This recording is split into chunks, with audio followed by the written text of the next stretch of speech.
भारत को एक साइक्लोन का मुकाबला करना पड़ा था।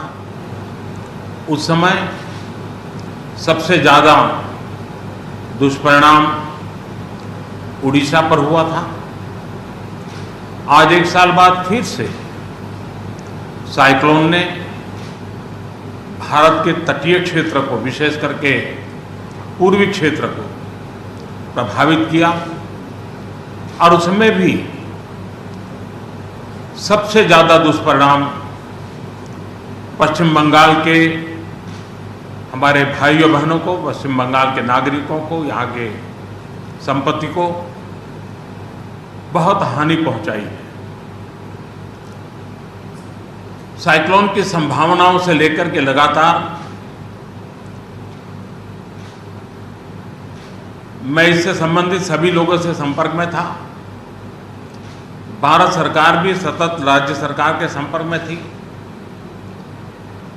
साइक्लोन का नुकसान कम से कम हो, इसके लिए जो भी आवश्यक कदम उठाने चाहिए उसके लिए राज्य सरकार और केंद्र सरकार ने मिलकर के भरसक प्रयास किया। लेकिन उसके बावजूद भी करीब करीब 80 लोगों के जीवन हम नहीं बचा पाए। इसका हम सबको दुख है। जिन परिवारों ने अपना स्वजन खोया है उनके प्रति केंद्र सरकार, राज्य सरकार और हम सबकी संवेदनाएं हैं और इस संकट की घड़ी में हम उनके साथ हैं। संपत्ति का भी नुकसान काफी होता है, चाहे एग्रीकल्चर हो, चाहे पावर सेक्टर हो, चाहे टेलीकम्युनिकेशन हो, चाहे घरों का उजड़ जाना हो, अनेक प्रकार का, चाहे वो इंफ्रास्ट्रक्चर का हो, चाहे व्यापार जगत से लोग जुड़े हुए हो, चाहे खेती क्षेत्र से जुड़े हुए, हर किसी को नुकसान होता है।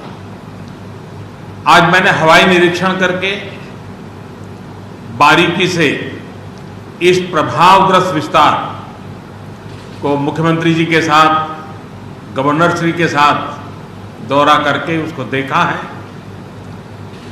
अभी राज्य सरकार ने और मुख्यमंत्री जी ने विस्तार से मेरे सामने जो भी प्राथमिक आकलन है उसका ब्यौरा दिया है।